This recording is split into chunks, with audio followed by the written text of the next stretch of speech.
So அடுத்தபடியாக காதல் என்கிற திரைப்படம் மூலியமாக நம் நெஞ்சை உருக்கியவர். சாமுராய், வழக்கு எண், கல்லூரி போன்ற படைப்பால் தமிழ் சினிமாவில் ஒரு புது பாதையை உருவாக்கியுள்ளார். இவர் டிரெக்டர் மட்டும் இல்லாமல் ஆக்டராகவும் களத்தில் இறங்கியிருக்கிறார். அசுரன் படத்தில் அறிமுகமான இவர் அசத்தியுள்ளார் அப்படின்னு தான் சொல்ல வேண்டும். So let's welcome director and actor Balaji Sakthivel அவர்கள்.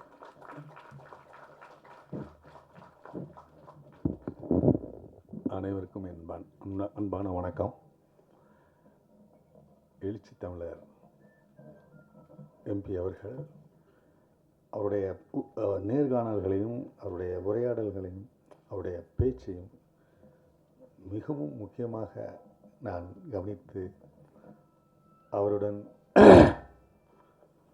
அவருக்கு ராஜன் சார் சொன்ன மாதிரி அவர் அனைவருக்குமான தலைவர், பொதுவான தலைவர். அவரோட இந்த மேடையில் ஷேர் பண்ணுறது வந்து எனக்கு ரொம்ப பெருமை. இதற்கு வாய்ப்பளித்த அருண்குமார் அவர்களுக்கும் முருகசாமிக்கும் என்னுடைய நெஞ்சம் நிறைந்த நன்றியை தெரிவித்துக் கொள்கிறேன்.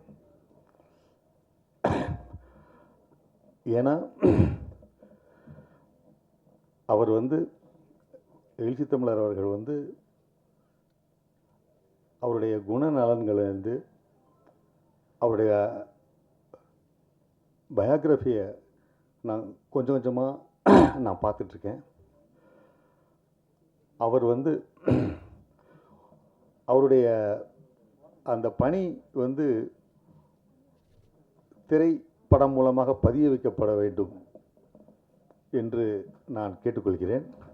அதற்கான முயற்சியை யாராவது தொடங்கினால் அதற்கு நான் ஒத்துழைக்க கடமைப்பட்டுள்ளேன். அவ்வளவு நேர்மையான, பிடித்தமான, அனைவருக்குமான தலைவர். அவரை வணங்குகிறேன். முருகசாமி அவர்கள் வந்து எனக்கு கல்லூரியிலேருந்து என்கிட்ட இருக்கிறார். அவர் ஒரு ஷார்ட் ஃபில்ம் எடுத்து என்கிட்ட காமிச்சு என்னுடைய கூட இருப்பார். அவர் ஒரு நல்ல நடிகரும் கூட. இந்த படத்தில் கூட ஏதோ ரோல் செஞ்சுருக்கான்னு நினைக்கிறேன். நான் என் பட உதவியாளராக மட்டும் இல்லாமல் நான் நடிக்கும் படங்கள், குறிப்பாக பொன்னியின் செல்வனில் பண்ணும்போது அவர் கூடயே அந்த 1 மாதம் 2 மாத காலங்களில் என்னோட பயணித்தார். அப்புறம் அசுரனில் வெற்றிமாறன், அந்த மாதிரி நிறைய அப்சர்வேஷன் வந்து எல்லாம் அப்சர்வ் பண்ணி தான் இந்த படம் பண்ணியிருக்கிறார். எனக்கு ரொம்ப மகிழ்ச்சி என்னன்னு கேட்டிங்கன்னா, அவர் ஒரு எளிமையான பின்புலம் கொண்டவர் தான். எனக்கு நல்லா தெரியும். எங்கள் வீட்டு வர்றாரு, எல்லா வேலைகளும் செய்வார். அதாவது எல்லா பணிகளையும் செய்வார். குறிப்பாக வந்து மயில்சாமி அவர்களோட இணைந்து பல துண்டு பணிகளை செஞ்சிட்டு இருந்தார். அவருக்காக பிரச்சாரம் கூட பண்ணார். அந்த அளவுக்கு அவர் வந்து ரொம்ப டவுன் டு எர்த் மேன். அவர் வந்து இப்படி ஒரு இயக்குனராக இருப்பது எனக்கு ரொம்ப மகிழ்ச்சியும் எனக்கு ரொம்ப பெருமையாகவும் இருக்குது. அதற்கு வாய்ப்பளித்த தயாரிப்பாளர் அருண்குமார் அவர்களையும் அந்த யூனிட் எல்லாத்தையுமே நான் ரொம்ப மகிழ்ச்சியோடு வாழ்த்துறேன். லிசி ஆண்டனி அவர்கள் இந்த பெண் கதாபாத்திரத்தை, அது முதல் படத்தில் எப்படி வேணாலும் எடுக்கலாம். ஆனால் வந்து இவர் சொன்ன மாதிரி ஒரு சமுதாய கருத்தை வந்து சொல்லணும்னு அதுவும் இல்லாமல் ஒரு வெகுஜன பார்வையிலேருந்து, ஒரு எளிய மனிதர், ஒரு ஒர்க்கிங் கிளாஸ், அந்த பார்வையிலேருந்து அந்த படம் எடுத்துக்கிறதாக நாம் எல்லாம் விட்னஸ் பண்ணோம். அதில் வந்து வீரியம் இருக்கும். அந்த வீரியமான ஒரு விஷயம் அதில் நிறைஞ்சிருக்கு. ஏஸ்தட்டிக்கை விட அந்த வீரியம்தான் அந்த படத்துக்கு பலமாக இருக்குது. இது வந்து சாதாரணமாக தயாரிப்பதுங்கிறது வந்து கடினமான விஷயம். ஆனால் அருண்குமார் அவர்கள் தயாரித்து இத்தனை வருஷம், அவர் சொன்னார் 4 வருஷமாக ரொம்ப கஷ்டப்பட்டு பண்ணியிருக்காங்க. இது ஒரு கலாபூர்வமாக அவர் திரைக்கதை அமைச்சிருப்பார்னு நான் நம்புகிறேன். அது சரியாக இருக்கிற பட்சத்தில் நீங்கள் எல்லாரும் ஆதரவு கொடுக்கணும் அப்படின்னு நான் ரொம்ப பணிவாக கேட்டுக்கிறேன். இந்த படம் மிகப்பெரிய வெற்றி அடைய என்னுடைய மனதார வாழ்த்துக்களை தெரிவித்துக்கொண்டு அண்ணன் அவர்கள் பேச்சை கேட்க அவளாக இருக்கிறேன். நன்றி, வணக்கம்.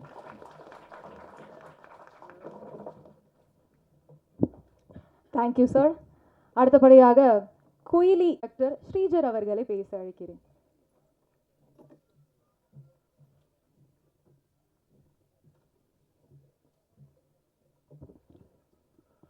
விழாவிற்கு வந்திருக்கும் பத்திரிகை துறை நண்பர்கள் அனைவருக்கும் முதற்கண் வணக்கத்தை தெரிவித்துக் கொள்கிறேன். மிக பெரும் அரசியல் ஆளுமை, இந்தியாவே இன்று திரும்பி பார்த்து கொண்டிருக்கக்கூடிய மிக பெரும் வல்லமை கொண்ட ஒரு பெரும் அரசியல் தலைவர் நம்முடன் அமர்ந்திருக்கிறார். சினிமாவும் அரசியலும் ஆண்டாண்டு காலமாக இணைந்து பயணித்து கொண்டிருக்கிறது. சமீப காலத்தில் சற்று அதிகமாக சினிமாவில் அரசியல் பேசுபொருளாகி இருக்கிறது. தமிழ்நாடு மாத்திரம் அல்லாமல் நம் பக்கத்து மாநிலமான கேரளாவில் தற்போது வேடன் என்கிற ஒரு இளைஞர்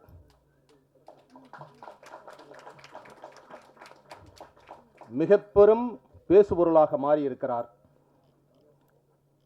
அவர் பேசும் அரசியல் உலக அரசியல் என்று கூறுகிறார்கள். வழக்கம்போல் வன்மத்தை கக்குபவர்கள் கக்கிக் கொண்டிருந்தாலும் ஆண்டாண்டு காலமாக அடிமைப்பட்டு கிடந்த இனம் ஒன்று மேலெழுந்து வரும்போது சற்று வீரியமாகத்தான் இருக்கும் என்பதை ஒவ்வொருவரும் சமீப காலமாக நிரூபித்து கொண்டிருக்கிறார்கள். அந்த வகையில் தொடர்ச்சியாக தலித் அரசியல் பேசும் சினிமாக்கள் வந்து கொண்டே இருக்கின்றன. குயிலி திரைப்படம் ஒரு ஒடுக்கப்பட்ட மக்களின் அரசியலையும் கலாச்சாரத்தையும் பேசும் என்று நம்புகிறேன். இந்த திரைப்படத்தில் குடிக்கு அடிமையானவர்களை பற்றி ஒரு பாடம் எடுத்திருக்கிறார்கள். தாய்ப்பாசத்தை மிக அழகாக சித்தரித்திருக்கிறார்கள். அந்த பாடல் நான் கேட்டவுடனேயே கூறினேன், மிக நன்றாக வந்திருக்கிறது, மாபெரும் வெற்றி அடையும் என்று. இந்த விழாவின் நாயகன் ஜோ ஸ்மித் 10 ஆண்டுகளுக்கு முன்னால் என்னால் அறிமுகப்படுத்தப்பட்ட இளைஞன். இப்பொழுதே குட்டி பையனாக இருக்கும் இவர் 10 ஆண்டுகளுக்கு முன்னால் எப்படி இருந்திருப்பார் என்று யோசித்து பார்க்கவும். அப்பொழுது அவரை நம்பி ஒப்படைத்தேன். இப்பொழுது மிகப்பெரிய அளவில் அவர் திறமையுள்ளவராக இருக்கிறார். ரெக்கார்டிங்கின் போது அவரிடம் அமர்ந்து வேலை செய்யும் போது அவ்வளவு சுறுசுறுப்பாக பாடி காண்பித்து வார்த்தை உச்சரிப்புகளை எல்லாம் மிக அழகாக வாங்குகிறார். ஆனாலும் ராஜன் சார் கூறியதை போல இந்த திரைப்படத்தில் நிறைய பாடல்கள் இருக்கிறது என்று நினைக்கிறேன். 2 பாடல்கள் போதுமானதாக இருக்கிறது. ஏனென்றால் கிரிக்கெட்டே இன்று 2020 மேட்ச் வந்துவிட்டது. இன்னும் 10 ஓவரில் வந்துடும். ஏன்னா பரபரப்பான இந்த வாழ்க்கை சூழலில் நாம் சினிமாவையே 1.5 மணி நேரத்திற்கு கொண்டு வர வேண்டுமோ என்று தோன்றுகிறது. அந்த அளவுக்கு மக்கள் பரபரப்பாக சென்று கொண்டிருக்கிறார்கள். எனவே இந்த திரைப்படம் ஒரு நல்ல கலாச்சாரத்தை பேசுகிறது, ஒரு நல்ல பண்பாட்டை போதிக்கும் படமாக இருக்கிறது. இதை பார்க்கும்போது ஒரு வழியை பதிவு செய்திருக்கிறார்கள் என்பது தோன்றுகிறது. படத்தை இயக்குனர் முருகசாமிக்கும் தயாரிப்பாளர் வி அருண்குமார் அவர்களுக்கும் மற்றைய படக்குழுவினர் அனைவருக்கும், அம்மா பாத்திரம் ஏற்று நடித்திருக்கும் லிசி அவர்கள் மிக நன்றாக செய்திருக்கிறார். அனைவருக்கும் எனது வாழ்த்துக்களை தெரிவித்துக் கொள்கிறேன். நன்றி, வணக்கம். கேரி பண்ற அந்த பில்லர் அப்படின்னு சொல்லலாம். ஏன்னா லிசி ஆண்டனி அவர்களை மேடைக்கு அழைக்கிறேன். இவங்களோட நேச்சுரல் பர்ஃபார்மன்ஸ் மூலிமா மனசை கொள்ள அடிச்சிருக்காங்க அப்படின்னு தான் சொல்லணும். ட்ரைலர் பார்க்கும்போதே தெரியுது மேம் எவ்வளோ மெனக்கெடுதல் இருந்திருக்கும் சொல்லி. இல்லைங்க சார், சில வார்த்தைகள். Thank you so much. மீடியா நண்பர்களுக்கும் மேடையில் இருக்க பெரியவங்களுக்கும் என்னோடய வணக்கம். ஜென்ரலாக எல்லா ஆடியோ லான்ச்லேயும் நான் ஏன்னா எனக்கு இது ரொம்ப பயமான ஒரு விஷயம், மேடை பேச்சு அப்படிங்கிறது. ஸோ என்னை கூப்பிட்ட உடனே நான் ஆப்பர்ச்சுனிட்டிக்கு தேங்க்ஸ் அப்படி சொல்லிட்டு போயிடுவேன். ஆனால் இன்றைக்கி எங்கள் ப்ரொடியூசர் மிஸ்டர் அருண் நான் பேசி ஆகணும்னு சொல்லியிருக்காரு. I always believed one thing in life, நம்மளோட பேஷன், அந்த பேஷனை வந்து கொண்டு போகிறதுக்கூடிய ஹார்ட் ஒர்க் அண்ட் பர்சீவரன்ஸ், விடாமுயற்சி, அதுக்கப்புறமா நிறைய பேஷன்ஸ், பொறுமை. இதுதான் என் லைஃப்பில் நான் ஃபாலோ பண்ணுற ஒரு விஷயம். அதுதான் என்னை இவ்வளோ தூரம் கொண்டு வந்திருக்கு. இதை நான் அப்படியே பார்த்தது மிஸ்டர் அருண் கிட்ட. ஏன்னா எனக்கு இந்த கதைக்காக எனக்கு கால் வந்தது அவர்கிட்ட இருந்து தான். ஸோ எப்பயும் போல் நான் வந்து டைரக்ஷன் டிபார்ட்மெண்ட்லேருந்து ஃபோன் பண்ணி எனக்கு ஸ்கிரிப்ட் சொல்லுங்கள் அப்படின்னு. அவர் வந்து இல்லை மேம் நானே சொல்லுவேன் அப்படின்னாரு. Which is first time for me. ஒரு ப்ரொடியூசர் அந்த ஸ்கிரிப்ட் அவ்வளோ அழகாக எனக்கு எக்ஸ்பிளைன் பண்ணி, செகண்ட் ஹாஃப்லேருந்து நீங்கள் வருவீங்க madam, you have to take over, இந்த வார்த்தை தான் அவர் சொன்னார். அங்கேருந்து நீங்கள் இந்த குயிலி அப்படிங்கிற கேரக்டரை வந்து ரொம்ப வலி, நிறைய சாக்ரிஃபைஸ், அதோடைய ரொம்ப கஷ்டமான ஒரு பயணத்தை நீங்கள் வந்து காமிக்கணும். வலி நமக்கு புதுசு இல்லை. So and I know I can do it. And இவர் அதை அவ்வளோ அழகாக எக்ஸ்பிளைன் பண்ணது, என்கிட்டேருந்து இந்த கேரக்டரை அவங்க என்ன எதிர்பார்க்குறாங்க அப்படின்னு சொன்னது எல்லாமே ஐ வாஸ் ரியலி இம்ப்ரெஸ்ட். ஏன்னா முதல் தடவை ஒரு ப்ரொடியூசர் எனக்கு ஃபோன் பண்ணி இவ்வளோ டீட்டெயில்டாக எனக்கு வந்து ஒரு ப்ரீஃபிங் கொடுத்தாரு. So that is the first reason நான் இந்த படம் ஒத்துக்கிறதுக்கு உரிய முதல் காரணம் அதுதான். அடுத்தது and the social cos behind it. And எனக்கு தெரியும் ஒரு சின்ன பட்ஜெட் படம், அதில் இருக்க கஷ்டம் என்ன, ஷூட்டிங் ஸ்பாட்டில் இருக்க போகிற கஷ்டம் என்ன, எல்லாமே தெரியும். பட் அவரோட அந்த பர்சீவரன்ஸ் இருக்குது பார்த்தீங்களா, சின்ன சின்ன விஷயம் லைக் சார் இந்த படத்துக்கு குயிலி தான் சார் டைட்டிலாக இருக்கணும் அப்படின்னு நான் சொன்னேன். ஏன்னா அதுதான் ஆப்டாக இருக்கும் அப்படின்னு. மேடம் கிடைக்காதுன்னு நினைக்கிறேன், ஆனால் நான் வாங்கிடுவேன். அந்த மாதிரி ஒரு விஷயமும் அவர் விடவே இல்லை. இந்த படத்தை வந்து இவ்வளோ தூரம் அவர் சொன்ன மாதிரி 4 years ப்ளஸ் ஒரு ஸ்ட்ரகிள், ஒரு பாயிண்டில் இது எப்படி வரும் அப்படின்னு ஒரு கொஸ்டின் இருக்கும்போது, ஆனால் அது இவ்வளோ தூரம் கொண்டு வந்து அதுக்கு இவ்வளோ பேர் இங்கே உட்காரது இல்லாமல் மேடையில் இவ்வளோ பெரிய டிக்னிட்ரிஸ் இருக்கும்போது அது அந்த பர்சிவரன்ஸை பற்றி என்ன சொல்ல, இது சக்ஸஸ் ஆகி தான் ஆகணும். இங்கே இந்த மாதிரி ப்ரொடியூசர்ஸ் கிடைக்கிறது ரொம்ப ரொம்ப கஷ்டம். ஸோ மீடியா நண்பர்களுக்கு நான் ரிக்வெஸ்ட் பண்ணுறது என்னென்னா, ப்ளீஸ் ப்ரொமோட் இட், ஹெல்ப் பண்ணுங்கள்.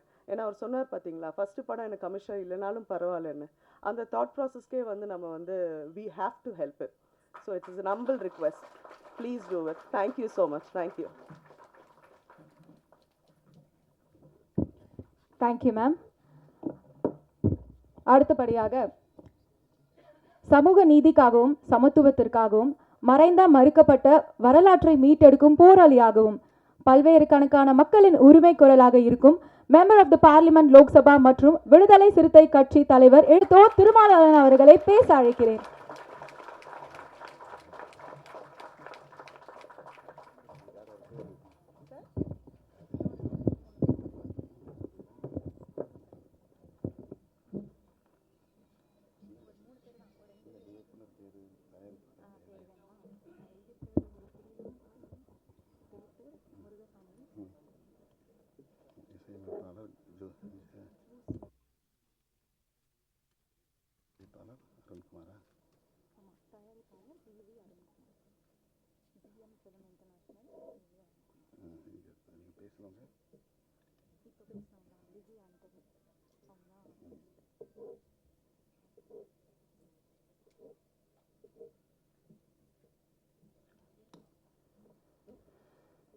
அன்பார்ந்த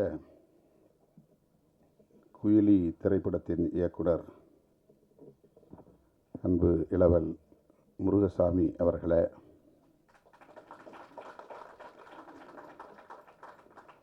இத்திரைப்படத்தின் தயாரிப்பாளர் பிஎம் ஃபில்ம் இன்டர்நேஷ்னல் நிறுவனத்தின் உரிமையாளர் விவி அருண்குமார் அவர்களே, இந்நிகழ்வில் பங்கேற்று வாழ்த்துரை வழங்கி அமர்ந்திருக்கிற மூத்த திரைக்கலைஞர் மதிப்பிற்குரிய திரைப்பட தயாரிப்பாளர் மதிப்பிற்குரிய அண்ணன் கே ராஜன் அவர்களே, இயக்குனர் பாலாஜி சக்திவேல் அவர்களே, இயக்குனர் ஸ்ரீஜார் அவர்களே, குயிலியாக இந்த திரைப்படத்தில் நடித்திருக்கிற அன்பு சகோதரி லிசி ஆண்டனி அவர்களே, இசையமைப்பாளர் ஜூ ஸ்மித் அவர்களே, நடிகர் ஹீரோ பேர் என்ன? ஹீரோ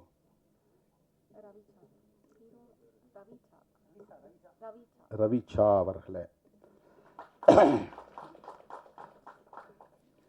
மற்றும் மேடையில் அமர்ந்திருக்கிற படைப்பாளர்களே, திரைக்கலைஞர்களே, திரளாக கூடியிருக்கிற தமிழ் சொந்தங்களே, உங்கள் அனைவருக்கும் என்னுடைய பணிவார்ந்த வணக்கத்தை தெரிவித்துக் கொள்கிறேன். ஆர்ப்பாட்டம் ஒன்றில் பங்கேற்க வேண்டியிருந்தது. சத்தீஸ்கர் மாநிலத்தில் பழங்குடி மக்களுக்கு எதிரான ஒரு நடவடிக்கை, இராணுவ நடவடிக்கை மேற்கொள்ளப்பட்டு வருகிற சூழலில் அதனை கண்டித்து இடதுசாரி இயக்கங்களும் விடுதலை சிறுத்தைகளும் இணைந்து நடத்திய ஒரு ஆர்ப்பாட்டம். இந்த நிகழ்வுக்கு இசைவளித்த பிறகு திடுமென அது ஏற்பாடு செய்யப்பட்டு விட்டது. 7:15 மணிக்குத்தான் அது நிறைவு பெற்றது. அங்கிருந்து இங்கே வந்து சேர சற்று காலத்தாழ்வு நேர்ந்து விட்டது. அதற்காக முதலில் என்னுடைய வருத்தத்தை தெரிவித்துக் கொள்கிறேன். குயிலி திரைப்படத்தின் முன்னோட்ட காட்சி எதையும் பார்க்க சந்தர்ப்பம் அமையவில்லை. நான் வருவதற்கு முன்னதாகவே பாடல் காட்சிகளும் ஒளிபரப்பப்பட்டு விட்டன. பாடலையாவது கேட்கிறேன் என்று கேட்டு ஒரு பாடலை தற்போது மேடையிலேயே கேட்டேன். கதை என்ன என்பதையும் வந்து அமர்ந்த பிறகு அண்ணன் ராஜன் அவர்களிடத்திலே கேட்டு தெரிந்து கொண்டேன். இந்த கால சூழலில் மிகுந்த சமூக பொறுப்புணர்வோடு மதுவுக்கு எதிராக ஒரு திரைப்படம் எடுக்கிற துணிச்சல் இயக்குனர் முருகசாமி அவர்களுக்கும் தயாரிப்பாளர் அருண்குமார் அவர்களுக்கும் வந்திருக்கிறது என்பதே பாராட்டுதலுக்குரியது. நான் நெஞ்சார பாராட்டுகிறேன், வாழ்த்துகிறேன். வணிக நோக்கில் திரைப்படங்களை தயாரிக்க வேண்டும், அதில் வெற்றி பெற வேண்டும், அதில் லாபம் பெற வேண்டும் என்று எண்ணாமல் சமூக பொறுப்புணர்வோடு மக்களுக்கு வழிகாட்ட வேண்டும், இந்த கொடிய துன்பத்திலிருந்து மக்கள் விடுதலை பெற வேண்டும் என்கிற வேட்கையோடு இந்த இளைஞர்களுக்கு, இளம் தலைமுறையினருக்கு இப்படி ஒரு பொறுப்புணர்வு மிக்க இளைஞர்களாக இந்த திரைப்படத்தை தயாரித்திருக்கிறார்கள், அந்த வேட்கையோடு தயாரித்திருக்கிறார்கள் என்பது உள்ளபடியே மகிழ்ச்சி அளிக்கிறது என்பதை விட பெருமை அளிக்கிறது. பெருமைப்படுகிறேன். அந்த இளைஞர்களை நான் ஆறத் தழுவி என்னுடைய வாழ்த்துக்களையும் பாராட்டுகளையும் தெரிவித்துக் கொள்கிறேன். உங்களுக்கு தெரியும், அண்மையிலே நாங்கள் மது மற்றும் போதைப்பொருள் ஒழிப்பு மகளிர் மாநாடு என்று லட்சத்துக்கும் மேற்பட்ட பெண்களை திரட்டி ஒரு மாபெரும் மாநாட்டை நடத்தினோம். அது பேசுவிடும் பொருளாக மாறியது, கடுமையான விமர்சனங்களுக்கும் உள்ளானது. அண்ணன் ராஜன் அவர்கள் பேசுகிற போது ஒன்றை சொன்னார். தமிழ்நாட்டிலே மதுவை ஒழிக்க வேண்டும் என்று நாம் சொல்லுகிறோம். ஒருவேளை தமிழ்நாட்டில் மதுவை ஒழிக்கும் நோக்கில் கடைகளை ஆட்சியாளர்கள் மூட முன்வந்தாலும் கூட அண்டை மாநிலங்களுக்கு போய் மதுவை அருந்துவிட்டு வருகிற ஒரு நிலை இருக்கிறது. அல்லது அவர்கள் இங்கே வந்து திருட்டுத்தனமாக மதுவை விற்பனை செய்வதற்கான வாய்ப்பு இருக்கிறது. இதற்கு என்னதான் தீர்வு என்ற கேள்வியை எழுப்பிவிட்டு அவர் சொன்னார், தேசிய அளவில் எங்குமே மது இருக்கக்கூடாது என்ற கருத்தை சொன்னார். திருமாவளவன் இதை நாடாளுமன்றத்திலும் பேச வேண்டும் என்று சொன்னார். சொல்லிவிட்டு பேசியிருக்கிறார் என்று நம்புகிறேன் என்றும் சொன்னார். அவருடைய நம்பிக்கை வீண் போகவில்லை. நான் பேசினேன், மக்களவையில் பேசினேன். என் மீது அவர் வைத்திருக்கிற நம்பிக்கை எனக்கு வியப்பளிக்கிறது. நாடாளுமன்றத்தில் அப்படி நான் பேசுகிற போது மாண்புமிகு அமைச்சர் நிர்மலா சீதாராமன் அவர்கள் எழுந்து, நீங்கள் முதலில் தமிழ்நாட்டில் மதுவை ஒழித்துவிட்டு வாருங்கள், கள்ளக்குறிச்சியிலே பல பேர் உயிரிழந்திருக்கிறார்கள், அங்கே பேசாமல் இங்கே ஏன் பேசுகிறீர்கள் என்று எதிர்வினையாற்றினார். அது அரசியல் ரீதியான விமர்சனம். நாம் அதை கடந்து சிந்திக்கிறோம். தமிழ்நாட்டில் உள்ள இளைஞர்கள் மட்டுமல்ல, தமிழ்நாட்டில் உள்ள மனிதர்கள் மட்டுமல்ல, இந்தியா முழுவதும் மக்கள், நம் தேசத்து மக்கள் இதனால் பாதிக்கப்படக்கூடாது என்கிற பரந்த பார்வை நமக்கு உண்டு. ஆகவே மது ஒழிப்பு கொள்கையை தேசிய கொள்கையாக இந்திய ஒன்றிய அரசே ஏற்றுக்கொள்ள வேண்டும் என்பதை நான் நீண்ட காலமாக பேசி வருகிறேன். ஐயா இலக்கிய செல்வர் குமரி அனந்தன் அவர்கள் என்னுடைய அலுவலகம் தேடி வந்து அப்படி ஒரு தீர்மானத்தை பல ஆண்டுகளுக்கு முன்னரே இயற்றியதை அறிந்து வந்து நேரிலே வந்து பாராட்டினார். மகாத்மா காந்தியை தேசிய தலைவராக நாம் ஏற்றுக்கொள்கிறோம். அவருடைய திருவுருவப் படங்களை ரூபாய் நோட்டிலும் தவறாமல் அச்சிடுகிறோம். அவருடைய கொள்கைகள் முக்கியமானவற்றுள் மது விலக்கு என்பது முதன்மையானது. அகிம்சை என்பது அவருடைய கொள்கைகளுள் ஒன்று என்றால், மது விலக்கு என்பது முதன்மையான கொள்கைகளுள் ஒன்று. மகாத்மாவை தேசத்தந்தை என்று ஏற்றுக்கொண்டிருக்கிற நாம் அவருடைய உயிர் மூச்சான கொள்கைகளுள் ஒன்றான மது விலக்கை பொருட்படுத்துவதே இல்லையே, இதை மாநிலங்கள் பார்த்து கொள்ளட்டும் என்று ஒன்றிய அரசு கண்டும் காணாமல் இருக்கிறது. மாநில அரசுகள், தமிழ்நாடு மட்டுமல்ல, மாநில அரசுகள் வருமானத்திற்கான ஒரு வழியாக இதை பார்க்கிறதே. யார் எப்படி கெட்டு போனால் நமக்கென்ன என்கிற ஒரு அலட்சிய போக்கு மேலோங்கி இருப்பதாக தெரிகிறதே என்ற கவலை இன்றைக்கு நேற்றைக்கல்ல பல பத்தாண்டுகளாக எனக்கு உண்டு. அதை நான் பல மேடைகளில் பேசியிருக்கிறேன். பல மாநாடுகளில் தீர்மானங்களாக நிறைவேற்றியிருக்கிறோம். கள்ளக்குறிச்சியில் 60 பேர் உயிரிழந்ததும் நான் உடனடியாக அந்த பகுதிக்கு சென்று 2 நாள் இருந்து ஒவ்வொருவரின் வீடாக சென்று அந்த மக்கள் கத்தி கதறி அழுத நிலையில் அவர்களின் கைகளை பற்றி கொண்டு ஆறுதல் சொன்னேன். அவர்களுக்கு எம்மால் இயன்ற நிதி உதவியும் செய்தோம். உடனடியாக ஒரு ஆர்ப்பாட்டத்தையும் நடத்தினோம்.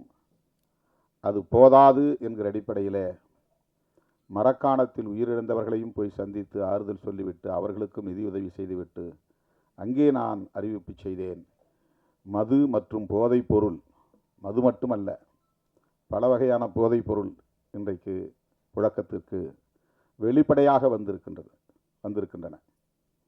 கஞ்சா போன்ற பல வகையான போதைப் பொருட்கள், ட்ரக்ஸ், போதை மாத்திரைகள் பள்ளி வளாகங்களிலே இப்போது கிடைக்கிறது. நகர்ப்புறங்களில் மட்டுமே புழக்கத்தில் இருந்த போதைப் பொருட்கள் இப்போது கிராமப்புறங்களிலும் ஊடுருவி இருக்கிறது. இந்த துயரத்தை, இந்த அவலத்தை எண்ணி இதற்கென்று ஒரு மாநாடு நடத்த வேண்டும் என்று அறிவிப்பு செய்து அதை ஒரு தேசிய கொள்கையாக இந்திய ஒன்றிய அரசே ஏற்றுக்கொண்டு எந்த மாநிலத்திலும் மதுக்கடைகள் திறக்கக்கூடாது, வருவாய்க்கு வேறு வழிகளை தேடிக்கொள்ள வேண்டும் என்று வழிகாட்டக்கூடிய ஒரு நிலைப்பாட்டை இந்திய ஒன்றிய அரசு மேற்கொள்ள வேண்டும் என்று வலியுறுத்தி தீர்மானம் நிறைவேற்றினோம். இப்போது பலரும் விமர்சித்தார்கள். தமிழ்நாட்டிலே கடையை திறந்து வைத்திருக்கிற ஆட்சியாளர்களை மேடையில் அமர வைத்து கொண்டு நீங்கள் தேசிய அளவிலே மதுவிலக்கு கொள்கையை பேசுவது எந்த வகையிலே நியாயம் என்று அரசியல் ரீதியான விமர்சனங்களை பேசினார்கள். நம்மை பொறுத்தவரையில் ஆட்சியில் இருந்தாலும் கூட அவர்களையும் மேடையில் அமர வைத்து மதுவை ஒழிக்க வேண்டும் என்று சொல்லுகிற துணிச்சல் விடுதலை சிறுத்தைகளுக்கு உண்டு என்பதை அந்த நிகழ்வின் மூலமாக உறுதிப்படுத்தினோம். கூட்டணியில் இருக்கிறோம், அவர்களை வைத்துக்கொண்டு மேடையிலே பேசக்கூடாது என்று நாங்கள் அஞ்சவில்லை. உங்களுக்கும் இதிலே உடன்பாடு இருக்கிறது, எனவே மேடைக்கு வாருங்கள், ஒன்றும் பிரச்சனை இல்லை. வந்து உங்கள் கருத்தை சொல்லுங்கள். மேடைக்கு வந்தார்கள். தேர்தல் வாக்குறுதியிலேயே மதுக்கடைகளை மூடுவோம் என்று திராவிட முன்னேற்றக் கழகம் ஏற்கனவே அறிவித்திருக்கிற நிலையில் இந்த மாநாட்டிலும் பேச வேண்டும் என்று நாங்கள் அந்த கூட்டணி உறவை பயன்படுத்தி ஒரு அழுத்தம் கொடுத்தோம் என்பதுதான் உண்மை. அதுதான் ஒரு பிரஷர். ஆளுங்கட்சியை மேடையிலே அமர வைத்து, ஆமாம் எங்களுக்கும் மதுக்கடைகளை மூட வேண்டும் என்கிற கருத்திலே உடன்பாடு உண்டு என்று சொல்ல வைத்தது விடுதலை சிறுத்தைகள் என்பதை நான் இந்த இடத்திலே பதிவு செய்ய விரும்புகிறேன்.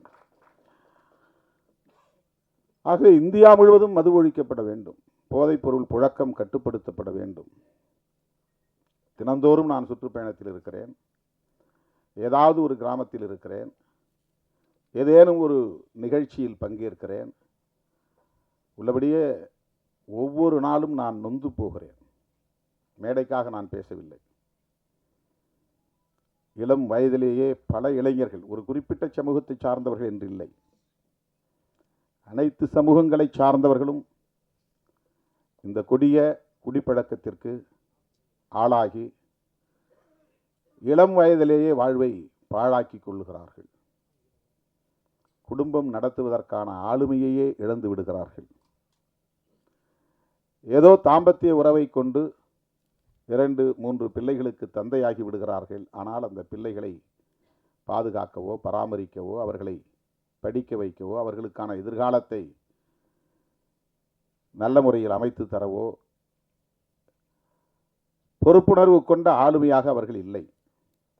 நிற்க முடியாமல் தடுமாறுகிறார்கள்.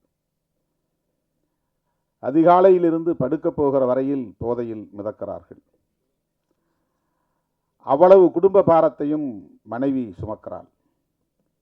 அது எவ்வளவு கொடிய துயரம் என்பதை நேரிலே பார்த்தால்தான், களத்திலே சந்தித்தால்தான் உணர முடியும். இந்த நாட்டை பீடித்திருக்கிற பேர் அவலங்களுள் இது ஒன்று.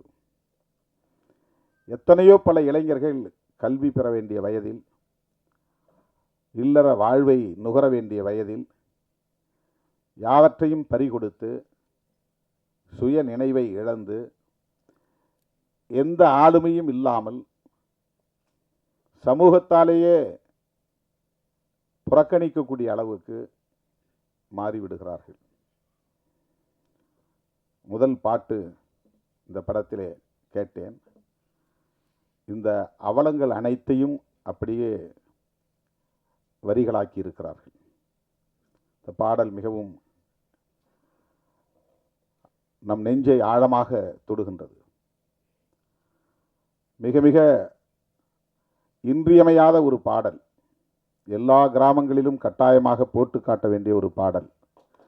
எல்லோரும் தன்னுடைய அலைபேசியிலே வைத்திருக்க வேண்டிய ஒரு பாடல்.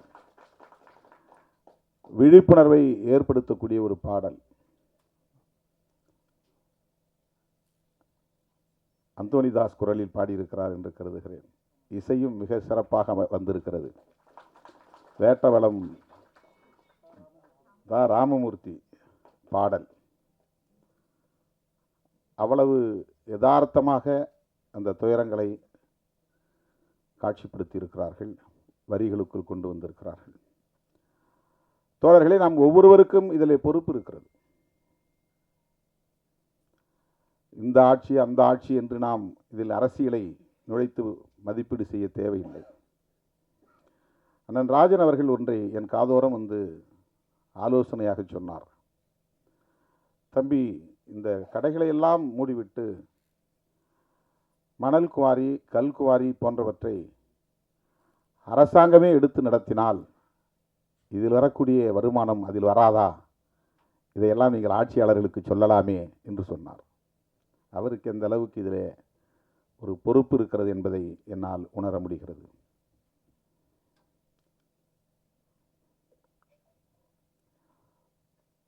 தமிழக முதலமைச்சரிடத்திலே தனிப்பட்ட முறையிலே இதை பற்றி பேசுகிற போதும் கூட அவருக்கும் அந்த கவலை இருக்கிறது. அதுதான் சிஸ்டம்.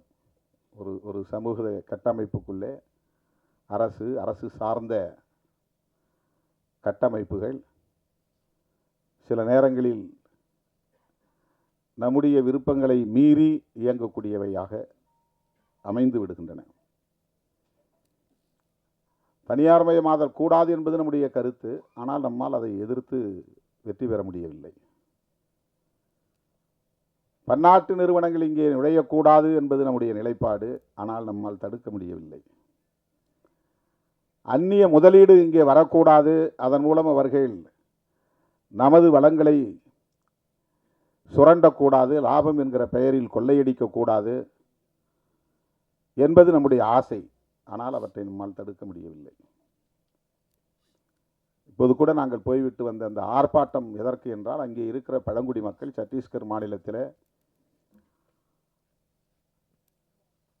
பன்னாட்டு நிறுவனங்கள் உள்ளே வரக்கூடாது, கனிம வளங்களை சுரண்டக்கூடாது என்று எதிர்த்து போராடுகிறார்கள். ஆனால் இந்த தேசத்தின் வளர்ச்சிக்கு அந்நிய முதலீடு தேவை, பன்னாட்டு நிறுவனங்களின் வளர்ச்சி தேவை என்று அரசு நம்புகிறது. இந்திய ஒன்றிய அரசு, அது அரசின் கொள்கை நிலைப்பாடாக இருக்கிறது. உலகம் முழுவதும் இன்றைக்கு எந்த நாட்டிலும் பன்னாட்டு நிறுவனங்களுக்கு தடை இல்லை. தேச வரம்புகள் அவர்களுக்கு ஒரு தடையாக அமைந்துவிடக்கூடாது என்பதற்காக உருவாக்கப்பட்ட ஒப்பந்தம் தான் காட் ஒப்பந்தம், GATT ஒப்பந்தம். அந்த ஒப்பந்தத்தில் கையெழுத்திட்ட நாடுகள் எல்லாம் தேச வரம்புகளை உடைத்து யாரும் இங்கே அந்நிய முதலீடு செய்யலாம்,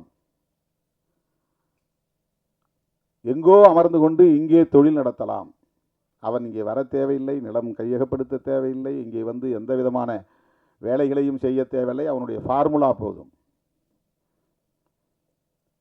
இங்கே இருக்கிற நீரை அவன் எடுத்து நம்மிடத்திலேயே விற்பனை செய்கிறான், குடிநீர். அவனுக்கு அதிலே லாபம் போய் சேருகிறது. அவன் ஒரு நாள் கூட இந்தியாவுக்கு வந்திருக்க மாட்டான். ஆனால் ஒவ்வொரு நாளும் கோடிக்கணக்கிலே அவனுக்கு லாபத்தில் பங்கு போய் கொண்டிருக்கிறது. குளிர்பானங்கள் அப்படி. எல்லா விதமான தொழில்களும் அவன் நாட்டில் செய்தால் அந்த கழிவை அவன் மண்ணில் போய் சேர்க்க வேண்டும். அதனால் மண் நஞ்சாகும், குடிநீர் நஞ்சாகும், காற்று நஞ்சாகும் என்று அஞ்சுகிறான். இந்தியா போன்ற மூன்றாவது உலக நாடுகளில் அவன் கழிவை கொட்டுகிற குப்பை தொட்டியாக மாற்றி கொண்டிருக்கிறான். அதற்கு உலகமயமாதல் கொள்கை வழிவகுத்திருக்கிறது. உலகமயமாதல், தாராளமயமாதல், தனியார்மயமாதல் என்கிற கொள்கைகளை 90களில் நாம் கடுமையாக எதிர்த்தோம். இப்போது பேசவே நாம் தயங்குகிறோம், பேசுவதே இல்லை. இறால் வளர்ப்பை கடுமையாக எதிர்த்தோம் ஒரு காலகட்டத்தில். இப்போது இறால் வளர்ப்பு மிக ஜோராக நடைபெற்று கொண்டிருக்கிறது. நம்மால் எதிர்க்க முடியவில்லை. தனியார் துறைகளில் இடஒதுக்கீடு வேண்டும் என்று கோரிக்கையை மாற்றிக்கொண்டோம். தனியார்மயமாதலே வேண்டாம் என்று சொன்ன நிலை மாறி இப்போது தனியார் துறைகளில் வேலைவாய்ப்பு வேண்டும், அதற்கு இடஒதுக்கீடு வேண்டும் என்று நமது கோரிக்கையை மாற்றிக்கொண்டோம். இப்படி நம் விருப்பத்திற்கு மாறாக மது ஆலைகள் ஆங்காங்கே நிறுவப்பட்டு விட்டன. மது உற்பத்தி ஆலைகள், அது கோடிக்கணக்கிலே முதலீடு செய்யப்பட்டவை. அதில் பல்லாயிரக்கணக்கானவர்கள் வேலை செய்கிறார்கள். அதற்கான மூலப்பொருளை தருவதற்கு சர்க்கரை ஆலைகள் மொலாசஸ் தயாரிக்கின்றன. இந்த மொலாசஸை எப்படி அவர்கள் விநியோகம் செய்வது, விற்பனை செய்வது, அதை வாங்குவதற்கு மது ஆலைகள் தேவை. மது கடைகளை மூடுவது என்பது மட்டுமே வேலை திட்டம் அல்ல. அதற்கு பின்னால் இவ்வளவு பெரிய பரப்பு இருக்கிறது. மது ஆலைகளையும் மூட வேண்டும், அதை விநியோகம் செய்கிற நிறுவனங்களையும் மூட வேண்டும். அதற்காக ஆயிரக்கணக்கான கோடிகளை முதலீடு செய்திருக்கிறார்கள். அவ்வளவு முதலீடுகளையும் நிறுத்த வேண்டும். அதனால் ஏற்படுகிற இழப்பை சந்திக்க வேண்டும். இப்படி இந்த சிஸ்டம் ஆக்டோபஸ் கால்களாக விரவி பரவி கிடக்கின்றன. உயர் தொழில்நுட்ப கருவிகளை அயல்நாடுகளில் இருந்து இறக்குமதி செய்து மல்டி ஸ்பெஷாலிட்டி ஹாஸ்பிட்டல் மருத்துவமனைகளே வந்து எஸ்டாப்ளிஷ் செய்கிறார்கள், நிறுவுகிறார்கள், இன்ஸ்டாலேஷன் பண்ணுகிறார்கள். அது கோடிக்கணக்கிலே மதிப்பீடு, 5 கோடி 10 கோடி. அதை வெறுமனே மூடி வைத்திருக்க முடியாது. தினந்தோறும் அது இயங்க வேண்டும். இல்லை என்றால் அது பழுதாகிவிடும். தினந்தோறும் அது இயங்க வேண்டும். ஆனால் அதற்கு வேலையாட்கள் தேவை. வேலையாட்கள் என்றால் அவர்களுக்கு சம்பளம் தர வேண்டும். சம்பளம் தர வேண்டும். அது இயங்க வேண்டுமானால் தினந்தோறும் அதிலே நோயாளிகள் வந்து படம் எடுத்துக்கொண்டே இருக்கும். ஸ்கேன் எடுக்கணும்னா ஸ்கேன் எடுத்துக்கிட்டு இருக்கணும். உடம்பு நல்லா தான் இருக்கும், ஆனாலும் ஸ்கேன் எடுங்க. எனக்கு ஒன்றும் பிரச்சனை இல்லையே. இல்லை, இதெல்லாம் மாஸ்டர் செக்கப் மாதத்துக்கு 3 மாதத்துக்கு ஒரு தடவை வந்து பண்ணிக்கிங்க, 6 மாதத்துக்கு ஒரு தடவை பண்ணிக்கிங்க. இது நம்முடைய ஹெல்த்தில் அவங்களுக்கு அக்கறை இருக்கிற மாதிரி. ஆனால் இது மெடிக்கல் மாஃபியாவுடைய வேலைகள், தொழில் முதலீட்டாளர்களின் வேலைகள். அதை சும்மா வச்சுருக்க முடியாது. ஒவ்வொரு ஹாஸ்பிட்டல்லையும் பல கோடி ரூபாய் முதலீட்டிலே உயர் தொழில்நுட்ப கருவிகள் வந்து நிறுவப்பட்டு இருக்கிற நிலையில் அவற்றையெல்லாம் மூடி வைத்திருக்க முடியாது. எக்ஸ்ரே எடுக்கிறதா இருந்தாலும் சரி, எம்ஆர்ஐ எடுக்கிறதா இருந்தாலும் சரி, அல்லது என்ஜிஓ பண்ணுறதா இருந்தாலும் சரி, ஒவ்வொன்றுக்கும் அவன் எஸ்டாப்ளிஷ் பண்ணி வச்சுருக்கான். எல்லாம் ஏசி. அதெல்லாம் வந்து அவன் டெய்லி மெயின்டெனன்ஸ் இருக்கணும். சும்மா போட்டு மூடி வச்சுருக்க முடியாது. அந்த மாதிரி தான் இந்தியா முழுக்க மது ஆலைகள் பல ஆயிரம் கோடி முதலீட்டு நிறுவப்பட்டு இருக்கிறது. அவ்வளோ எளிதாக அதை மூட முடியாது என்பது இங்கே இருக்கிற சிஸ்டம், இங்கே இருக்கிற ஸ்ட்ரக்சர். இப்போ நம்முடைய போராட்டம் என்பது தூத்துக்குடியிலே துப்பாக்கிச்சூடு வரையில் போய் 12 பேர் படுகொலை செய்யப்பட்ட பிறகுதான் ஸ்டெர்லைட் ஆலையை மூட வேண்டும் என்கிற நிலை உருவாகிறது. சாதாரணமான கோரிக்கைகளால் அந்த ஆலையை மூட முடியவில்லை. அறவழி போராட்டங்களால் அந்த ஆலையை மூட முடியவில்லை. கேரளாவிலே வேண்டாம் என்று சொன்ன அணு ஆலை கூடங்குளத்திலே வந்து நிறுவப்படுகிறது. தமிழ்நாட்டுக்குள்ளே நிறுவப்படுகிறது. நிறுவப்பட்ட நாளிலிருந்து, அதற்கான ஆணை பிறப்பிக்கப்பட்ட நாளிலிருந்து அந்த பகுதியில் மக்கள் போராடி கொண்டே இருக்கிறார்கள், எதிர்ப்பு தெரிவித்துக் கொண்டே இருக்கிறார்கள், துண்டறிக்கை கொடுத்து கொண்டே இருக்கிறார்கள், உண்ணாவிரத போராட்டம் நாள்தோறும் நடத்துகிறார்கள். 1.5 ஆண்டுகள் நடந்தன. ஒரு அங்குலம் கூட அதிலே நம்மால் முன்னேற முடியவில்லை. திட்டமிட்டவாறு கூடங்குளம் அணு உலை நிறுவப்பட்டது, அது இயங்குகிறது. அங்கே அணு கழிவுகள் வெளியேற்றப்பட்டு கொண்டே இருக்கின்றன. தோழர்களே, அப்படித்தான் இந்த மது ஒழிப்பும் கூட. விழிப்புணர்வு தேவை. பரந்துபட்ட அளவில் மக்களிடையே விழிப்புணர்வு தேவை. ஒரு இயக்கம் போதாது, ஒரு கட்சி போதாது, ஒரு தலைவர் போதாது. அரசை நிறுவுகிற ஆற்றல் பெற்ற மக்கள், ஒரு அரசை தூக்கி எறிகிற ஆற்றல் பெற்ற மக்கள், விழிப்புணர்வு பெற்ற அரசியல் சக்தியாக மாறுகிற போது, தொடர்ந்து போராடுகிற துணிச்சலை பெறுகிற போது, சமரசமின்றி போராடுகிற ஆற்றலை பெறுகிற போது எல்லாவற்றையும் தலைகீழாக புரட்டி போட முடியும். அதற்கு சான்று வேளாண் சட்டங்களை இந்த அரசு திரும்ப பெற வைத்தது. விவசாயிகளின் தொடர் போராட்டம். அது ஒரு கட்சி நடத்திய போராட்டம் அல்ல, ஒரு குறிப்பிட்ட தலைவன் நடத்திய போராட்டம் அல்ல. பஞ்சாப், ஹரியானா மாநிலங்களை சார்ந்த விவசாயிகள் குடும்பமாக வண்டி கட்டி வந்து டெல்லிக்கு செல்லுகிற எல்லா பிரதான சாலைகளிலும், முதன்மை சாலைகளிலும் குறுக்கே மறித்து வண்டிகளை நிறுத்தி அங்கேயே படுத்து தூங்கி சமைத்து சாப்பிட்டு 1.25 ஆண்டுகள் தொடர்ந்து போராட்டம் நடத்தினார்கள். அந்த போராட்டம் ஆட்சியாளர்களால் கண்டுகொள்ளப்படவில்லை, அலட்சியப்படுத்தப்பட்டது. ஆனால் பஞ்சாப் மாநிலத்திற்கு தேர்தல் வந்தது. ஆட்சியாளர்களுக்கு கிளி பிடித்தது, வயிற்றில் புலி கரைத்தது. இந்த போராட்டத்தை கண்டுகொள்ளாமல் இருந்தால் நாம் மிக மோசமான தோல்வியை சந்திக்க நேரிடும் என்று நிறைவேற்றப்பட்ட சட்டங்களை, குடியரசுத் தலைவரால் அங்கீகரிக்கப்பட்ட சட்டங்களை திரும்ப பெற்றார்கள் என்பது வரலாறு. அது ஒரு புரட்சி. அப்படி ஒரு புரட்சி தேசிய அளவில் உருவாக வேண்டும். மதுவுக்கு எதிராக மது ஒழிப்பு என்கிற காந்திய கொள்கை தேசிய அளவில் பரவ வேண்டும். இன்றைக்கு மீண்டும் காந்தி நமக்கு தேவைப்படுகிறார். மதச்சார்பின்மைக்காகவும் தேவைப்படுகிறார், மது விலக்குக்காகவும் தேவைப்படுகிறார். மதத்தின் மீது நம்பிக்கை உள்ளவர். அந்த அடிப்படையிலே காந்தியடிகளோடு எமக்கு முரண்பாடுகள், கடுமையான முரண்பாடுகள் உண்டு. அவருக்கு முற்பிறவியின் மீது நம்பிக்கை உண்டு, அடுத்த பிறவியின் மீது நம்பிக்கை உண்டு. இந்த சாதிய கட்டமைப்பே இறைவனால் உருவாக்கப்பட்டதுதான் என்கிற நம்பிக்கை உண்டு. தீண்டாமை மட்டும் கூடாது என்று சொன்னார். அப்படி சொன்ன கருத்துக்களிலே நமக்கு முரண்பாடு உண்டு. ஆனால் உருவாகி இருக்கிற இந்த புதிய அரசு, வெள்ளையன் வெளியேறிய பிறகு நாம் உருவாக்கி இருக்கிற இந்த புதிய அரசு மதசார்பற்ற அரசாக இருக்க வேண்டும் என்பதிலே உறுதியாக இருந்தார். அதனால்தான் காந்தியடிகள் கொல்லப்பட்டார். அவர் இறை நம்பிக்கை உள்ளவர், கடவுள் மறுப்பாளர் அல்ல. பெரியாரை போல கடவுளை மறுத்து பேசியவர் அல்ல. அவர் மத நம்பிக்கையாளர். புரட்சியாளர் அம்பேத்கர் அவர்களைப் போல இந்து மதத்தை விமர்சித்தவர் அல்ல. அடுத்த பிறவியின் மீது நம்பிக்கை உள்ளவர், புராண திருவிளையாடல்களின் மீது நம்பிக்கை உள்ளவர். அப்படிப்பட்டவரையே படுகொலை செய்தார்கள் என்றால் அதற்கு காரணம் அவருடைய மதச்சார்பின்மை என்கிற கொள்கை நிலைப்பாடுதான். அதேபோல மதுவிலக்கு. இன்றைக்கு நாம் குயிலி திரைப்படம் எடுத்திருக்கிறோம் என்று சொன்னால், துணிந்து அதை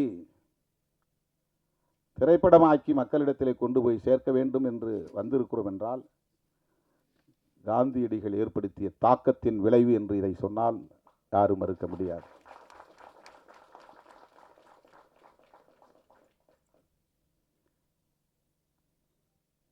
களத்திலே நாம் சந்திக்கிற அவலங்கள் நம்மை சிந்திக்க வைக்கிறது என்பதுதான்.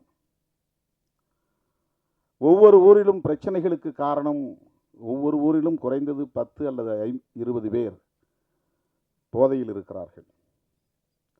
சாதியின் பெயராலோ மதத்தின் பெயராலோ கலவரங்கள் மூடுவதற்கும் பெரிய வன்கொடுமைகள் வெடிப்பதற்கும் குடிப்பழக்கத்திற்கு குடிபோதைக்கு ஆளாகக்கூடியவர்களும் ஒரு காரணமாக இருக்கிறார்கள் என்பதை நம்மால் பார்க்க முடிகிறது. 1,00,000 பேர் அமர்ந்திருக்கிற ஒரு அவையில் 100 பேர் குடிபோதையில் வந்து குழப்பத்தை ஏற்படுத்தி விடுகிறார்கள். அந்த கட்டுப்பாட்டை சீர்குலைத்து விடுகிறார்கள்.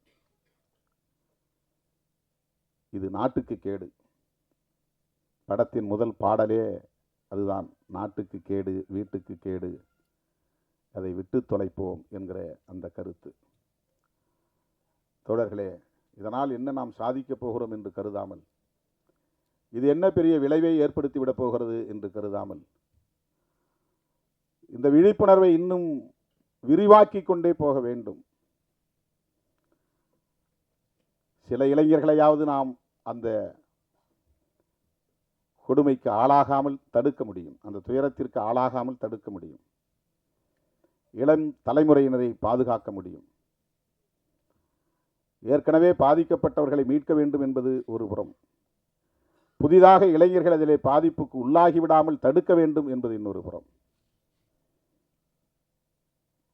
ஒவ்வொரு மருத்துவமனையிலும் டி அடிக்ஷன் சென்டர் இருக்க வேண்டும் இந்த மதுக்கடைகளை மூடுகிற வரையில். இது என்னுடைய கோரிக்கை. முதலமைச்சருக்கு நேரிலே போய் நான் சொன்னேன். எங்கேயாவது தேட வேண்டியிருக்குது. ஒரு ஸ்டேட்டுக்கு 2-3 தான் இருக்குது டி அடிக்ஷன் சென்டர். கவுன்சிலிங் இல்லை. எல்லா மருத்துவமனையிலும் கவுன்சிலிங் இருக்கணும். மருத்துவமனைகளில் உளவியல் சார்ந்த அறிவுரைகளை தருவதற்கு, விழிப்புணர்வை தருவதற்கு சிறப்பு பயிற்சி பெற்ற மருத்துவர்களை நியமிக்க வேண்டும். எல்லா நோய்களுக்கும் அடிப்படையாக இருப்பது உளவியல் சிக்கல்கள் தான். நம்முடைய உணவு பழக்கம் என்பதை விட, நம்முடைய உறக்க பழக்கம் என்பதை விட, இவற்றால் ஏற்படுகிற உளவியல் சிக்கல்கள் தான் மன அழுத்தத்திற்கு காரணமாகி நோய் எதிர்ப்பு சக்தியை குறைக்கிறது. மன அழுத்தம் பெருக பெருக இம்யூனிட்டி என்பது குறைந்துவிடும். மன அழுத்தம் பெருக பெருக பயம் என்பது ஆக்கிரமிக்கும். பயம்தான் எதிர்ப்பு சக்திக்கு எதிரியே. எந்த ஆன்டிபயாட்டிக்கும் ரெஸ்பாண்ட் பண்ணாது. இம்யூனிட்டி போயிடுச்சுன்னா, உடம்புல எதிர்ப்பு சக்தி இருக்கிற வரையிலும் தான் ஆன்டிபயாட்டிக், ஆன்டிவைரல், ஆன்டி ஃபங்கல் இந்த மருந்தெல்லாம் வேலை செய்யும். எதிர்ப்பு சக்தி இல்லைன்னா மருந்தே வேலை செய்யாது. இந்த மருந்து ரெஸ்பாண்ட் பண்ணணும்னா கூட நம்ம பாடிக்குள்ளே இம்யூனிட்டி இருக்கணும். இம்யூனிட்டி இருக்கணும்னு சொன்னால் நமக்கு பயம் வரக்கூடாது, எந்த பயமும் வரக்கூடாது. பயம் வரக்கூடாதுன்னா மன அழுத்தம் வரக்கூடாது. மன அழுத்தம் வரக்கூடாதுன்னா இது போன்ற துயரங்கள் சமூகத்தில் நிலவக்கூடாது. ஏன்னா அவனுக்கு என்ன ஆகுன்னா, ஒரு பக்கம் அடிக்ஷன் ஆயிடுவான், இன்னொரு பக்கம் சமூகம் அவனை புறக்கணிக்கிறது. அது அவனை வந்து ஒரே நேரத்தில் 2 தாக்குதல் இது. இதிலிருந்து அவனால் மீள முடியல. இன்னொரு புறம் பொண்டாட்டியும் அவளை மதிக்கலை, பிள்ளைகளும் அவங்கள மதிக்கலை, சமூகமும் மதிக்கலை. அந்த நிராகரிப்பு, அவமதிப்பு அவனை அறியாமலேயே அவனுக்குள் ஒரு அழுத்தமாக அது மாறுகிறது. இப்படி ஒரு தனி மனிதனை அது பாதிக்க செய்கிறது என்று நாம் கருதக்கூடாது. இது ஒரு சமூகத்தையே பாதிக்க செய்கிறது.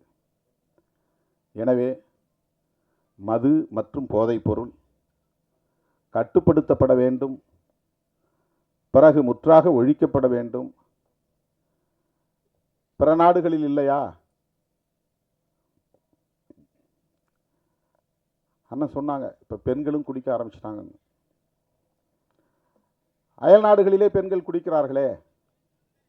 இதில் என்னென்னா, ஹெல்த் கான்சியஸ் இல்லாதவன் குடிக்கிறதுக்கும் ஹெல்த் கான்சியஸ் உள்ளவன் குடிக்கிறதுக்கும் வேறுபாடு இருக்குது.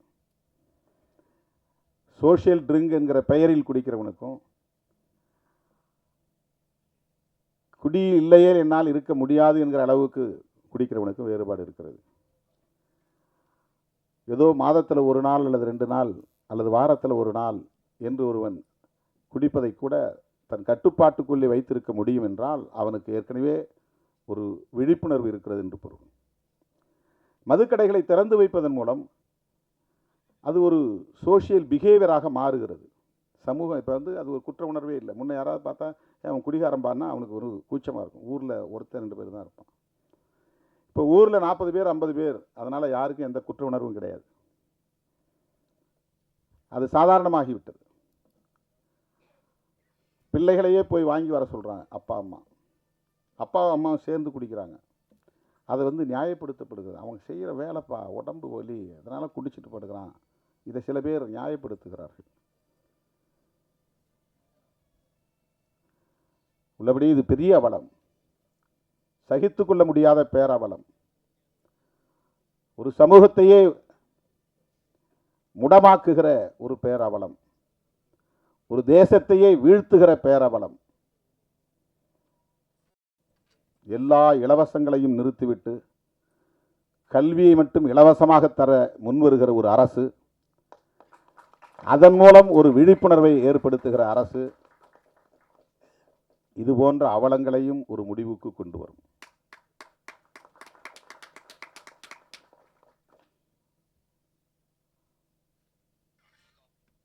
அரசுக்கு வருமானம் திரட்ட என்ன வழியையும், இதை தவிர்த்து வேறு என்ன வழியையும் அவர்கள் முடிவெடுக்கலாம், தீர்மானிக்கலாம். இதை வைத்து ஒரு அரசை நடத்த முடியாது. ஆண்டுக்கு 25,000 கோடி என்பது போதாது. ஆகவே இலவச திட்டங்களுக்கு இது பயன்படுகிறது என்று நியாயப்படுத்துவதும் ஏற்புடையதல்ல. இலவசங்களே வேண்டாம் என்பதுதான். எல்லா இலவச திட்டங்களையும் நிறுத்த வேண்டும். ஒட்டுமொத்த கல்வியையும் அரசே ஏற்றுக்கொள்ள வேண்டும். கல்வியை இலவசமாக கொடுங்க, ஆரம்ப கல்வி முதல் ஆராய்ச்சி கல்வி வரையில். இதெல்லாம் பொதுமக்களின் கோரிக்கையாக மாற வேண்டும். ஒரு தனிநபர் கோரிக்கையாக, ஒரு இயக்கத்தின் கோரிக்கையாக இருக்கிற போது ஈடுபடாது.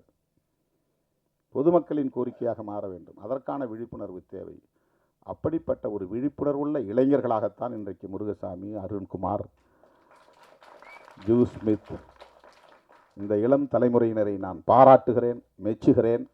இது போன்ற இன்னும் பல விழிப்புணர்வு கருத்துக்களை சொல்லக்கூடிய படைப்புகளை நீங்கள் தர வேண்டும். இந்த சமூகம் உங்களை தூக்கி கொண்டாடும் என்பதை சொல்லி இந்த வாய்ப்புக்கு நன்றி கூறி முடிக்கிறேன். நன்றி, வணக்கம்.